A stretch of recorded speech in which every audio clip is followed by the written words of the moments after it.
7월 21일 현재 남쪽 해상에서 2개의 열대 사이클론과 하나의 열대 요란이 발달하고 있습니다. 남중국해에는 열대 폭풍 04W, 필리핀 동쪽 근해에는 열대 폭풍 개미, 그리고 필리핀 동쪽 먼바다에 열대 요란이 발달하고 있습니다. 이 중에서 4호 열대 폭풍은 베트남으로 착륙할 예정이며 향후 우리나라 날씨에 다소 영향을 미칠 것으로 예상됩니다. 그리고 열대 폭풍 개미는 현재 진로가 중국을 향했다가 우리나라 쪽으로 오는 것으로 지금 잠정적으로 예상되고 있습니다. 개미 역시 북상하면서 발달하겠고 향후 우리나라 날씨에 영향을 미칠 것으로 예상됩니다. 그리고 열대 요란은 거리상으로 우리나라로 오기는 좀 멀고 일본 동쪽으로 해서 북태평양 쪽으로 빠져나갈 것으로 예상되고 있습니다. 21일 오전 9시 현재 열대 폭풍 개미는 중심기압 996헥토파스칼, 그리고 최대 풍속이 45노트입니다. 45노트면 국제 분류 기준 열대 폭풍, 중간급 열대 폭풍으로 분류되고 있습니다. 반면 기상청은 오늘 21일 10시 30분 발표한 태풍 통보문에서 9시 현재 중심기압을 1002헥토파스칼, 그리고 바람을 시속 54km, 즉 열대 저기압보다 한 단급 낮은 열대 저압부로 분류하고 있습니다. ADT 기법으로 개미를 분석한 결과 개미는 세력이 꾸준히 상승해서 21일 9시를 조금 넘은 시각 최대 풍속 45노트로 확인되고 있습니다.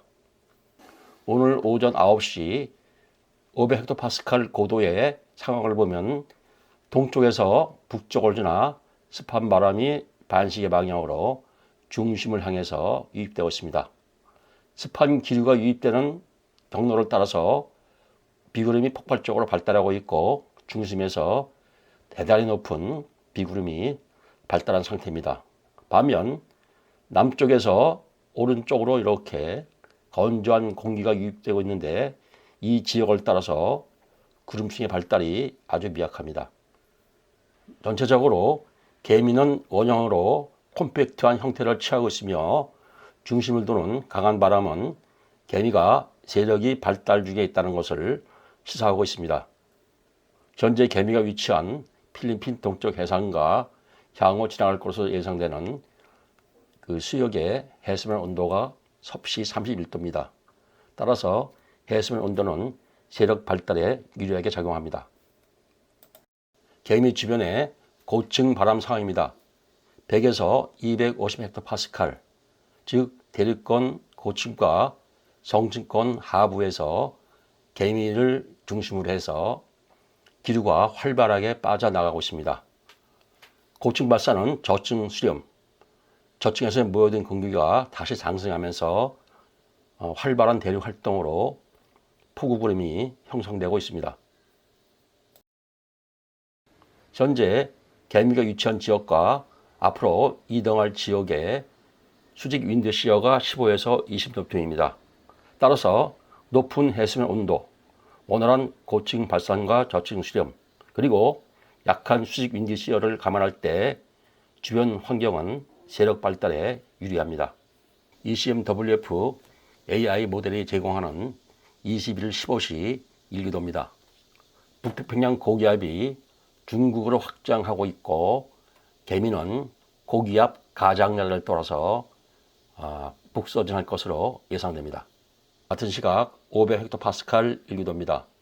강력하게 발달한 고기압이 개미의 북상을 저지하고 있고 개미는 고기압 가장자리를 따라서 이동하고 있습니다. 향후 중기 예상입니다. 개미는 북상하려고 하고 중국 내륙으로 확장한 고기압은 북상을 저지하려고 합니다. 두 힘의 합력은 북서 방향이고 개미는 24시간 후인 22일 15시 북서진을 계속할 것으로 예상됩니다. 고기압이 동쪽으로 수축하면서 개미는 대만 동쪽 해상을 향해서 북부서진할 것으로 예상됩니다. 미국 합동태풍경보센터의 진로 예상입니다. 개미는 느린 속도로 북서진하다가 이후 방향을 북북서로 선회하면서 빠른 속도로 북상해서 24일 밤에는 중국 동부 해안에 상륙할 것으로 예상됩니다. GFS 모델이 예상하는 27일 새벽 500헥토파스칼 일기도입니다. 개미가 상해 부근에서 이동하고 있고 북태평양 고기압이 동쪽으로 수축한 상태입니다.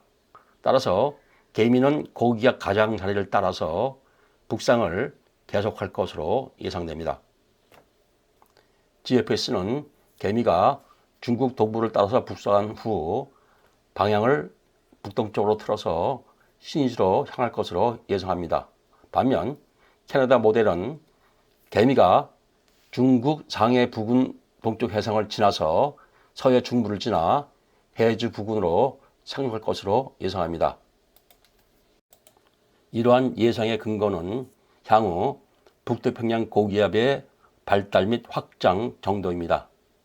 GFS는 고기압이 서쪽으로 많이 확장하기 때문에 개미가 중북 동부 해안을 따라서 이동한 후 신의주 부근으로 이동한다는 것으로 예상하고, 반면 캐나다 모델은 확장 정도가 약하기 때문에 개미가 상해 앞바다를 지나서 서해 중부를 지나 해주 부근으로 상륙할 것으로 예상하는 것입니다. 이것은 장기 예보이기 때문에 향후 좀 더 분석이 필요하겠습니다. 7월 21일 오후 장마전선이 남쪽 해상에 걸쳐 있으나 매우 약해진 상태입니다. 따라서 큰 비는 예상되지 않습니다. 두 개의 열대폭풍은 1차적으로 월요일과 화요일 우리나라 날씨에 영향을 미칠 것으로 예상됩니다.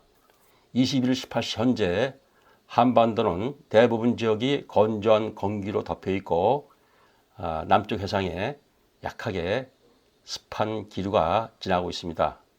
이 지역이 약하게 형성된 정체전선입니다.